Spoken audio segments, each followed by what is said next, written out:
Welcome to the Seth Garbman On Podcast, from startup to stock exchange.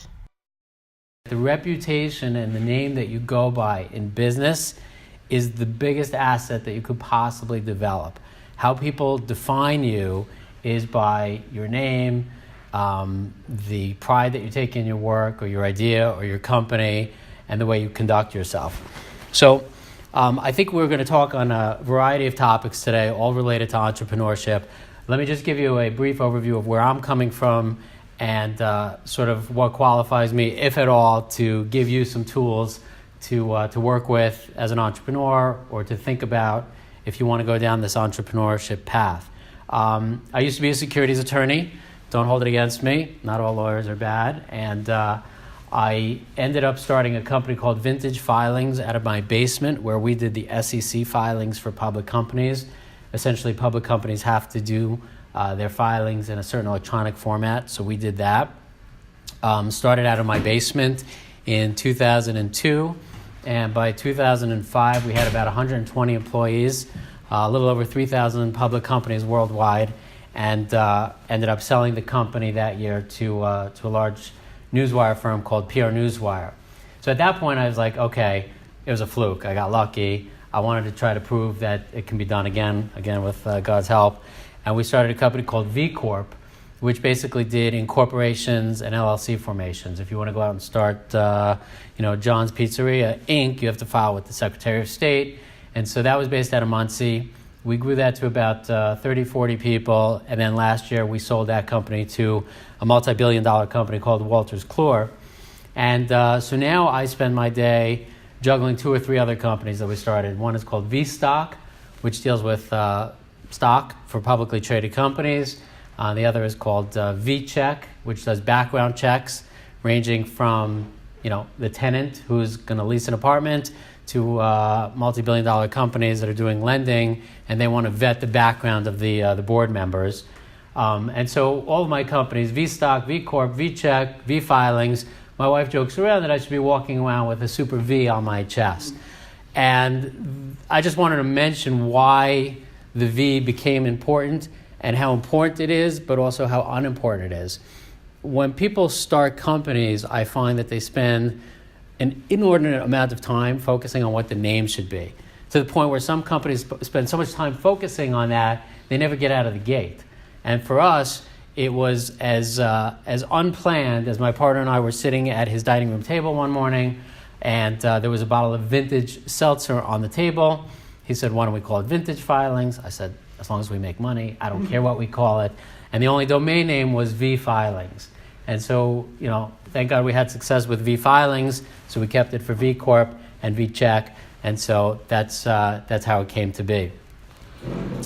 There are a couple messages I want to try to import to you today, and then really I think Q&A is the best way to answer any questions you might have or any thoughts you might want to share.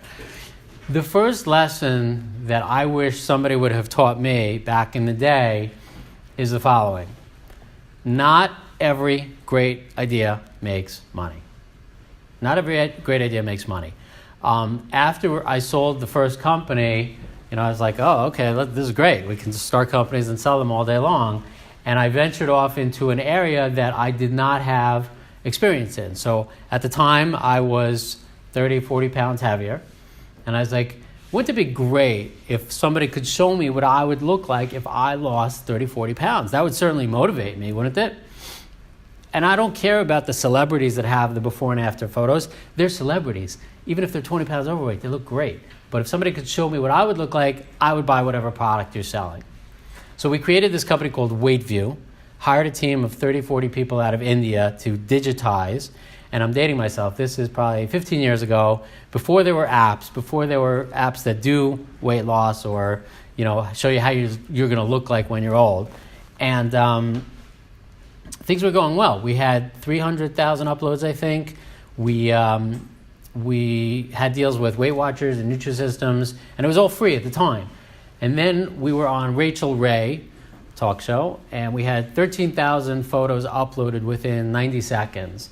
Crashed their systems, crashed our systems, which was a good thing.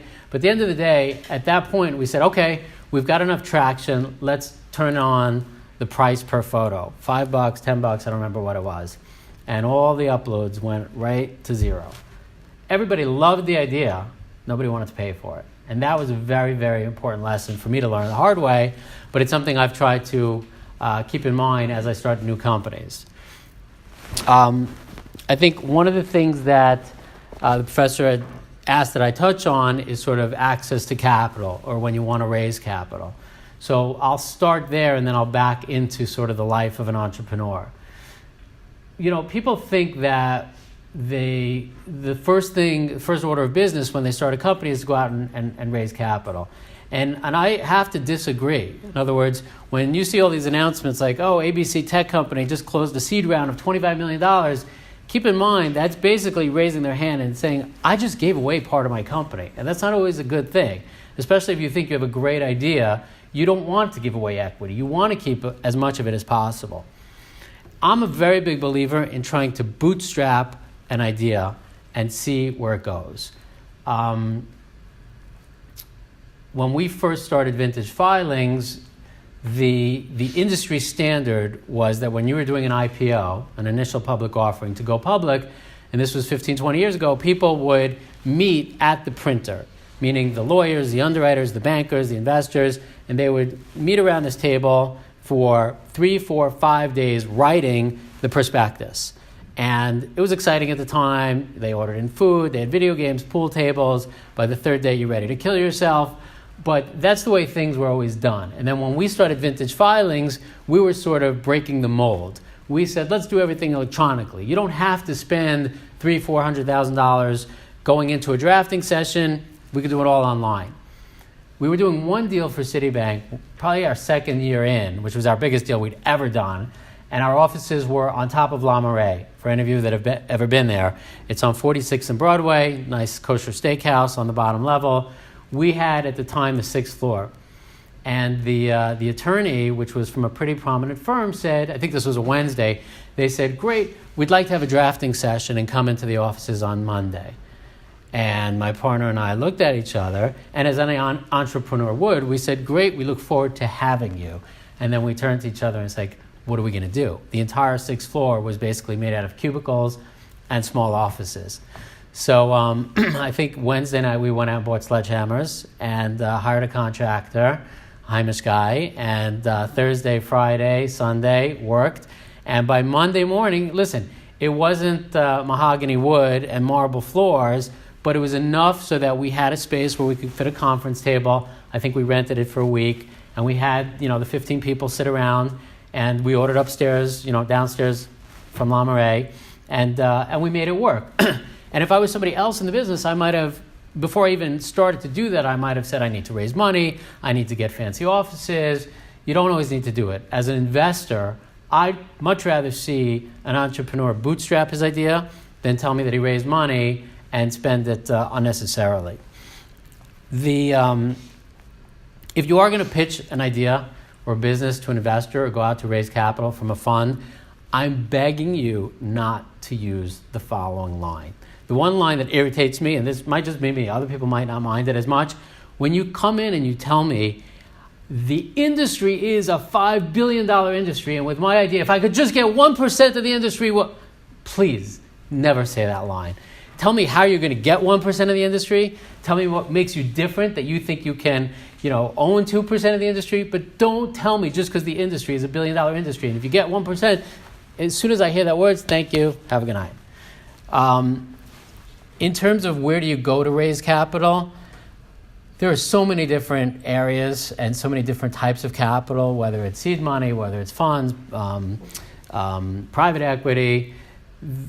There are often times that you can just go to the existing relationships that you have. And I'm going to tell you one thing that was probably my biggest regret in college, and even when I went to law school, the biggest regret is that I was an antisocial guy. I still am today.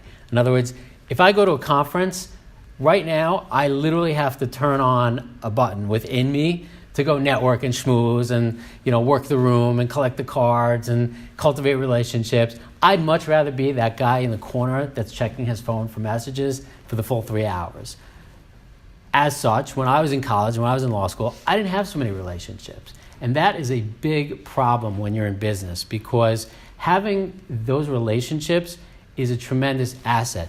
You don't know today which of you is going to go out and end up 15 years from now running a fund, and the other one of you could have easily approached him for capital, and vice versa. So I would very much encourage you to get to know the people in school, in your community, wherever you are. Having relationships now will definitely help you 5, 10, 15 years from now. And if you don't have relationships, or frankly, if you're antisocial like I am, LinkedIn. I am a huge believer in LinkedIn. You know, my partner mentioned social media to me 10 years ago. I don't have Facebook. Instagram is something foreign to me. Pinterest, whatever else is out there. But I started playing around with LinkedIn, and I can tell you that there's a definite return on investment on the time that you spend cultivating relationships on LinkedIn to an actual return on the time that you're putting into it. And that's, I actually give other lectures on LinkedIn and consult with companies on how they can build their businesses just on LinkedIn. So if you're not involved, open up an account. It's not complicated. I strongly encourage that. By a show of hands, just because I was told beforehand, not everybody in here is a dying to be an entrepreneur. How many of you think that you are an entrepreneur, have an interest in being an entrepreneur, versus others that are just taking it because it's a marketing class, and that's totally cool also? Okay, so you really have to be sure that you've got the DNA to be an entrepreneur. It definitely takes a certain type. It takes somebody that is not going to take no for an answer, that's not going to get discouraged, and that has tremendous, tremendous persistence. You know, when I finished college, I thought for sure that I wanted to be an investment banker. And I went on some interviews, and I sat down with, I think, a guy from Salomon Brothers, if they were still around. I don't even remember the name of the firm. But I remember what the guy said. The guy said, do you know what an investment banker means? I'm like, I don't know. Deals. He does deals. Okay. He's like, let me tell you, it breaks down into two sides of the coin. If you're an investment banker, you're either that math geek who loves Excel sheets and algorithms and analyzing the deal. And I said, stop right there. That is not me. You know, the Farbmans, ask my kids, we are not math people. Or he's like, you're a sales guy. You're out there pitching the deals. You're on the road 5 days a week. You're taking clients to dinner. You're going to games. I was like, no, that's not me either. He's like, well, then you don't want to be an investment banker. And he was right. In other words, I'm not a die-hard sales guy. I'm not a die-hard numbers guy. And so you really have to understand what an investment banker is before you get into it. You have to understand what an entrepreneur means before you go down that path. I want to talk about persistence. From time to time, we hire sales guys to go out and pitch the different services that we run. And probably about 8-9 years ago, my partner, who had the office next door to me at the time, said, I just interviewed a sales kid. You know, I think I like him. Can you interview him? Fine. Comes over. I've asked permission to tell the story, so it's okay. Mike Lazar. I had the interview with him. We were selling, corporate services to public companies. He had a little bit of experience selling luxury watches. I didn't feel that there was a great match. So I said at the end of the interview, thank you for coming in. I appreciate your time. Okay. Next day, around 1, 2 o'clock, my secretary says, your 2 o'clock meeting? So I don't have a 2 o'clock. Oh, it's Michael Lazar. I was like, who's Michael Lazar? So she finds out, comes back. Oh, he's the guy that interviewed yesterday. I said, what's he doing here? He's like, no, he just wants to meet with you again. Okay, tell him I'm not available. Sorry, fine. That was on Tuesday. Wednesday, 2 o'clock, secretary comes on. Mike Lazar is here to see you.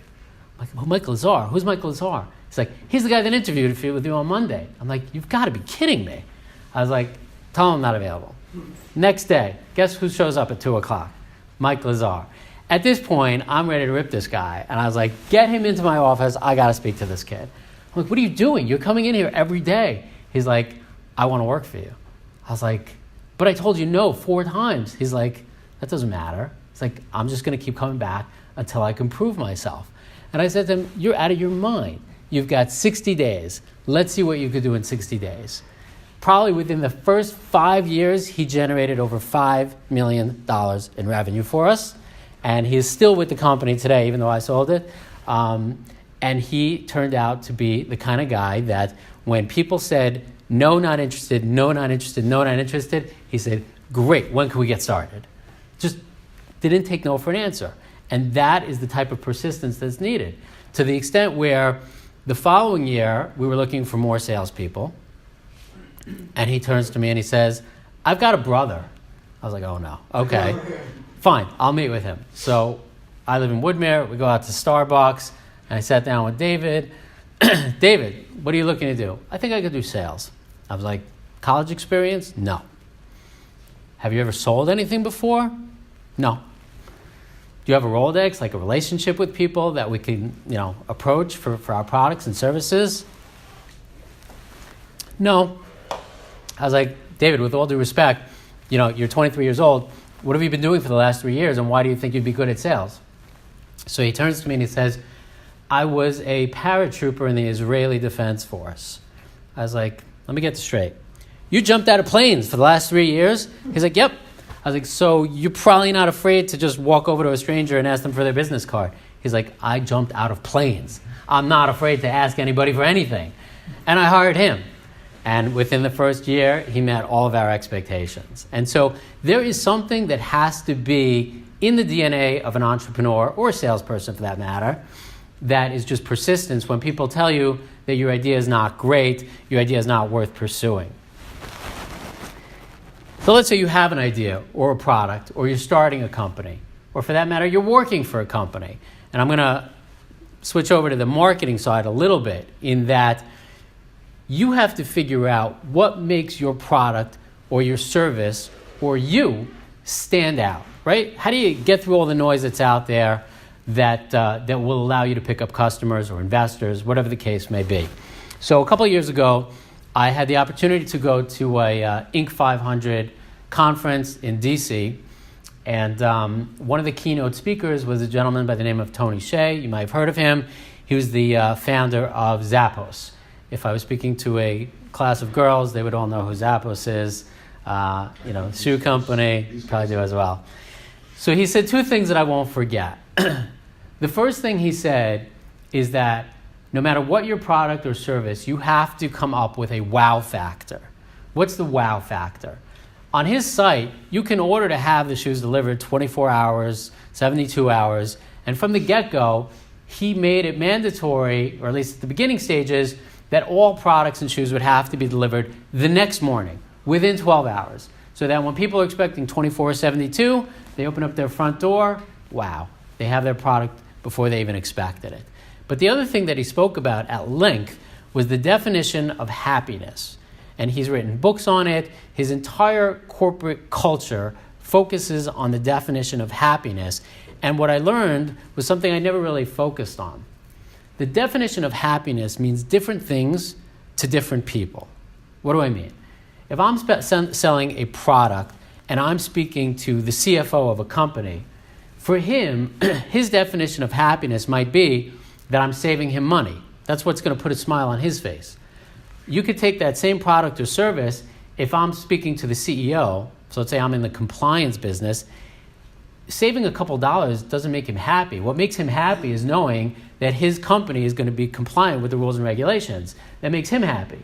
Versus if I'm speaking to a chief marketing officer, knowing that he can put out press releases or talk about my product, that's going to make him happy. So the goal inherent at every entrepreneurial level is to find out what makes your target audience happy. And that's something you always have to think about. There's a book that literally changed my life. I'm not ashamed to admit that I hardly read ever. I have 7 kids. I like to learn. I play ball 3 times a week. I like to think I'm busy, so I don't have times for novels. But somebody mentioned this book to me, and I apologize, I forgot the name of the author. It's called The Go Giver. And it's a small book, maybe 50 to 100 pages, small print, little red cover. I don't know, for some reason somebody gave it to me as a present. I was in the car. I was at a red light.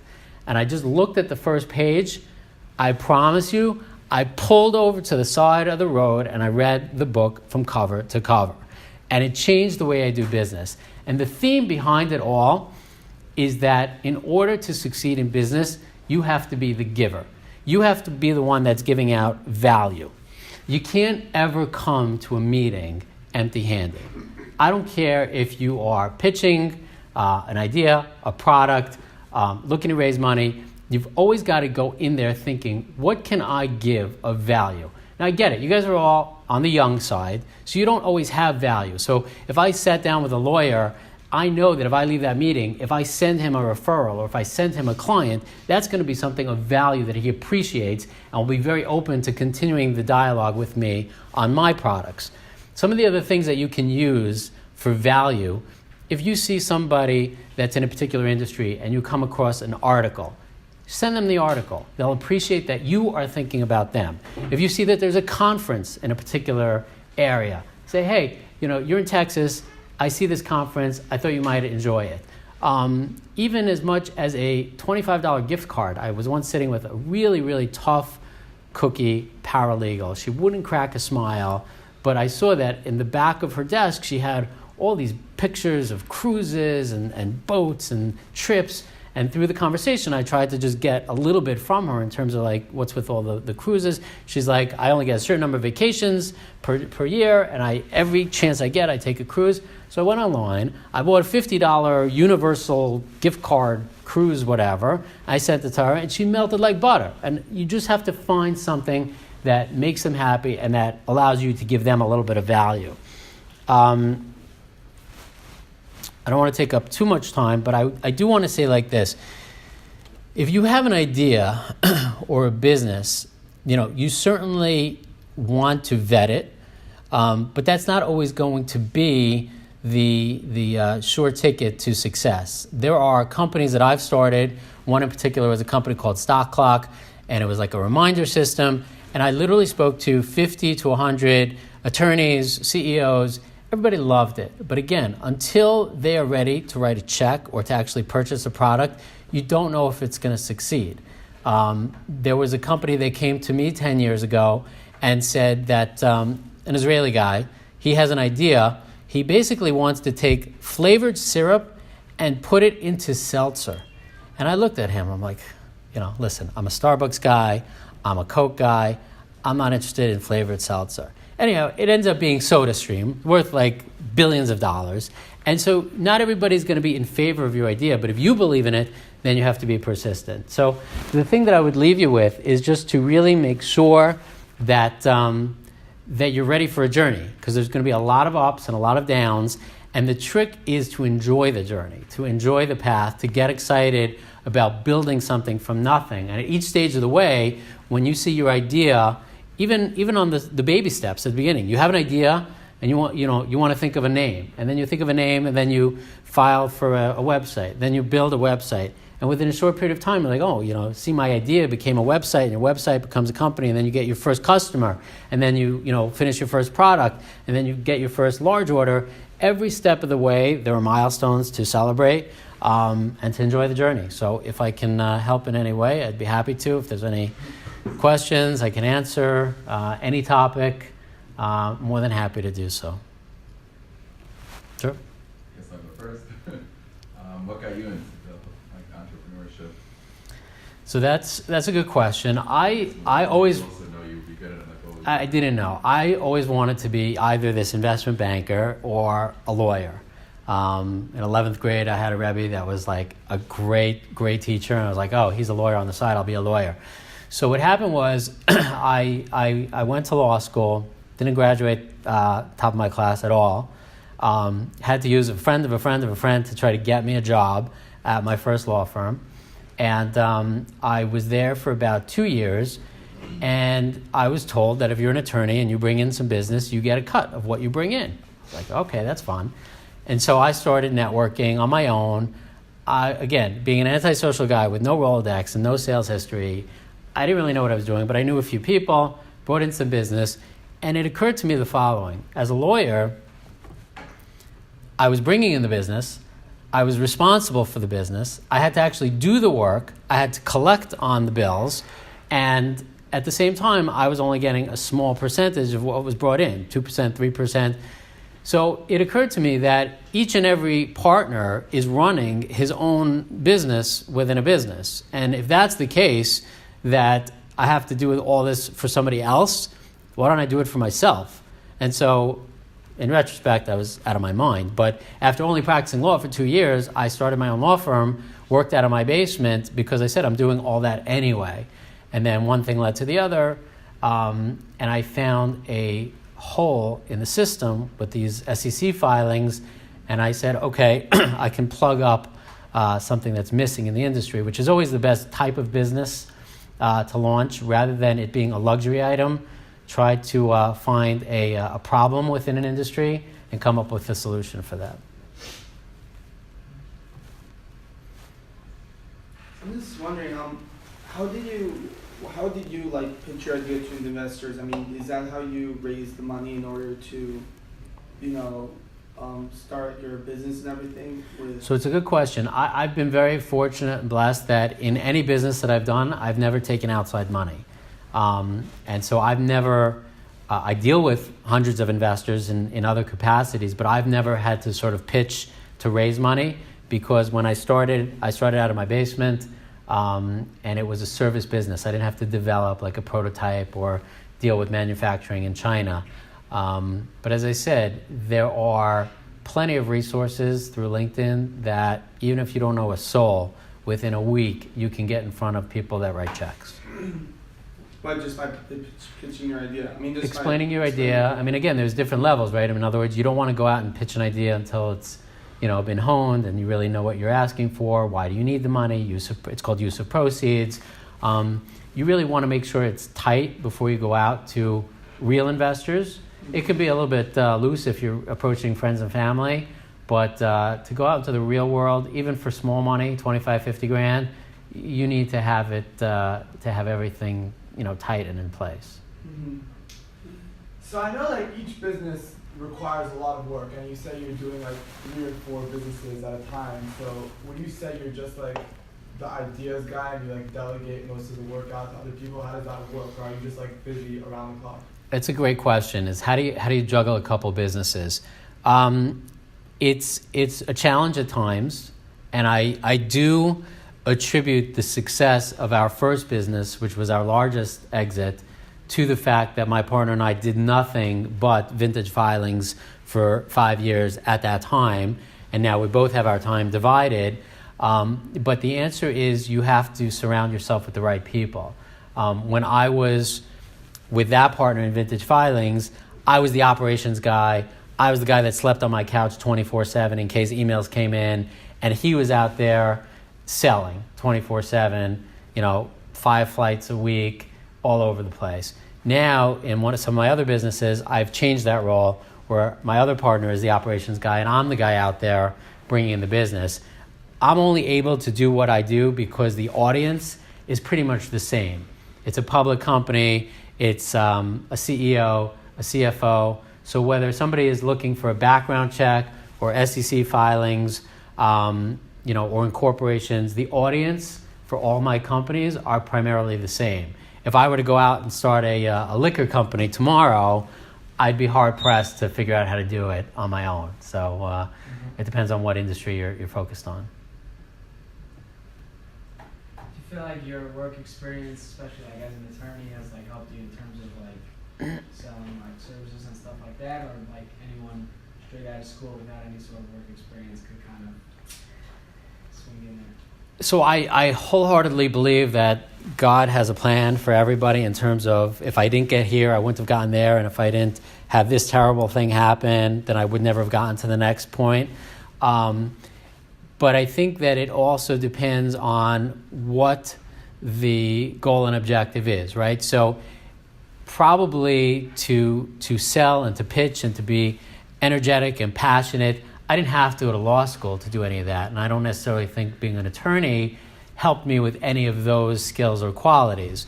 I do think that being an attorney certainly allowed me to better analyze deals. It certainly allowed me to be a little bit more comfortable walking into a meeting with other attorneys rather than me just feeling that they have so much leverage over me. And so I think that it depends on what you're trying to accomplish. If it's a matter of starting a company and just pounding the pavement and being passionate about it, I think anybody has that ability to do so. And if you don't, that's okay also. Just find a partner that does, right? I mean, there are people that have brilliant ideas, and I've met many let's call them mad scientists or engineers or programmers that literally after an hour of speaking to them, I want to shoot myself, but they have an amazing product. And if they just had a mechanism or a sales engine to bring this product to the world, it could be a multi-million-dollar idea. So if you're that mad scientist, just find somebody else that can help you get to the next level.